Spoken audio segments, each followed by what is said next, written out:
The Convention of View on Human Rights has two or three elements. One is that there's been a sort of progressive history towards more individual liberal freedoms. Some people date this back several thousand years, but mainly the revolutions of the 18th century, French and American revolutions, the anti-slave trade movement, and then up into the contemporary era with post-Second World War, convention, the Universal Declaration of Human Rights, the Genocide Convention, then a whole series of developments since then. So the conventional view historically is things have been getting better and there may have been stutters along the way, but effectively things have been on an upward trend. More recently, historiographers have started to question this, both its deep historical links, historical origins, but also that really human rights didn't get going until the 1970s. The 1970s onwards picture is of a world where there's increasing public support for human rights, increasing international law on human rights, a whole series of conventions.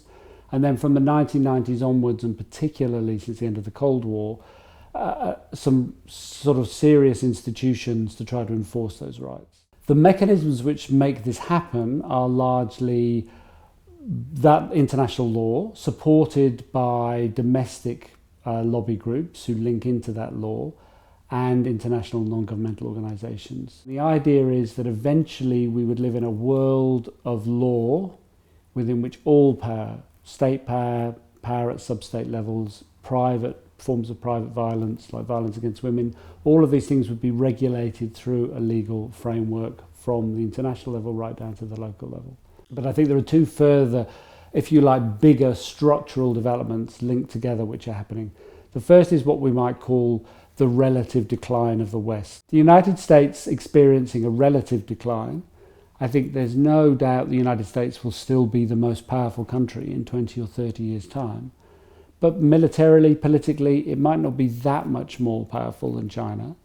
And then you have a whole array of states, Russia, India, Brazil, Indonesia, Mexico, Nigeria, Turkey, that will be very influential, not as powerful as the United States, but altogether, now you have all these centres of potential power, and they're going to be very difficult to coordinate, manage, and discipline in the way that the United States and the Europeans, I would argue, have been used to doing for the last 40 or 50 years.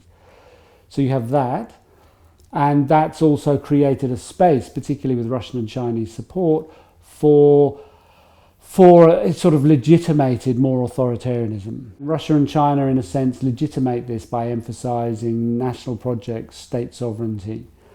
So if those Western powers are less powerful and less able to support and embed human rights institutions politically, and you have China and Russia and then a series of other states pushing back against this, my bottom line about that is it's unlikely that any further expansion of the influence or reach of human rights is going to be possible, and that human rights advocates really should focus on trying to embed the institutions that they already have more effectively and not seek to expand them further.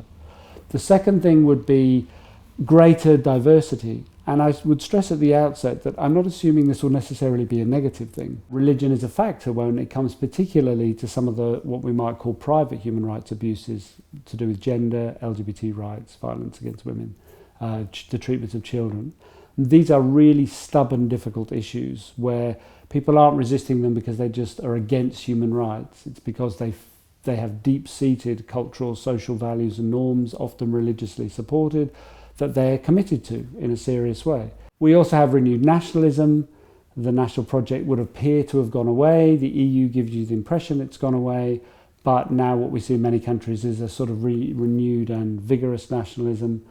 And also the ability, and this is a weakness within human rights, I think, of some states and some religious and other groups to define human rights in a way that is in fact not very supportive of human rights. So Russia has done this with its traditional values resolution in the Human Rights Council in Geneva, allied to the Russian Orthodox Church. We have human rights, this is how we understand them, but the way in which they're understood isn't really very progressive at all. So a sort of relative decline of the West and Western power not backing Western institutions, religious and nationalist diversity and sort of cultural and much more diverse world of different cultural norms, social norms.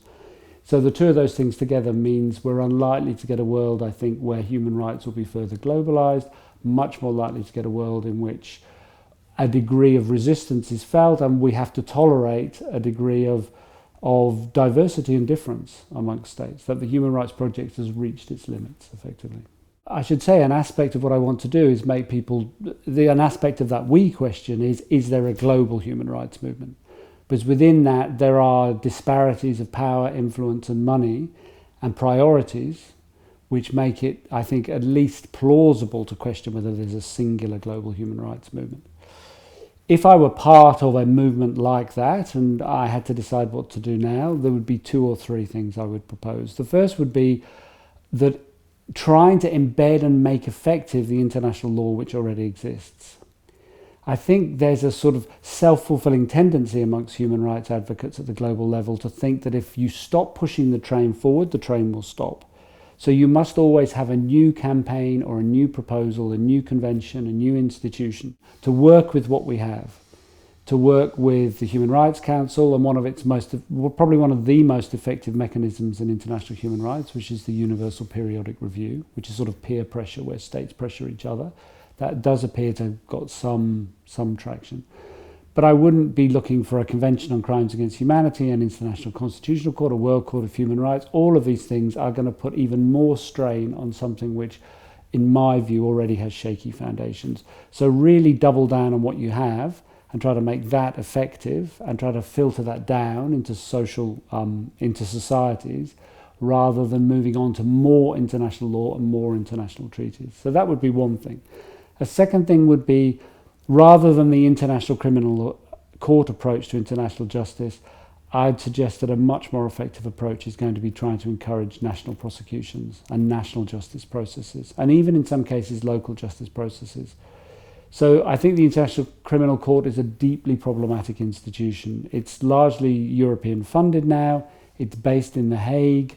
I think it's a sunset on a world which has gone rather than a dawn, which is how some of its supporters see it. So I don't think it's a very relevant institution for the area of the world that may well be the focus of much international politics in the next 50 years.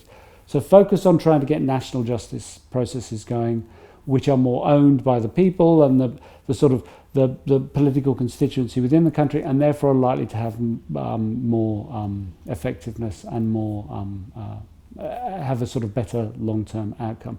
I'm not romanticizing this. There are deep problems with those national justice processes, and they can be instrumentalized too. But they have a head start in terms of legitimacy. And then the third thing would be a sort of frank conversation amongst human rights advocates about the nature of this global human rights movement, and about how international NGOs particularly and international philanthropic funders give money to different sorts of human rights movements locally. Do they give money with strings attached, or do they become a conduit for money which local human rights advocates can use on the issues that are most important for them, which may not be the priorities of the international human rights regime? So an example might be economic justice, or in India, the right to food. This may be what local activists want to work on. It may not be what international activists want to work on, and it may not be a very good thing to raise money around in London, New York, Paris, Berlin.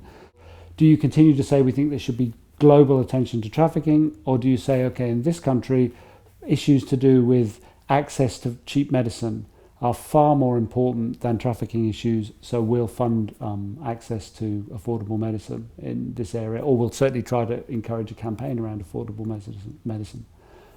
So my suggestion there is that there's a sort of split coming, or there's a split that exists, and attempts need to be made to negotiate a way over that to try to keep something like the international human rights movement together.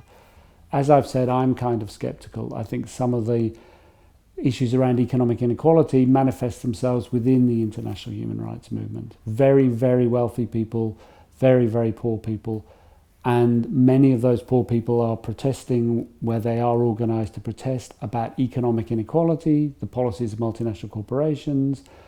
They're not protesting about the classic slate of civil and political rights. They see their issues as being about economic and social justice. And my view is that's not what the global human rights movement is about.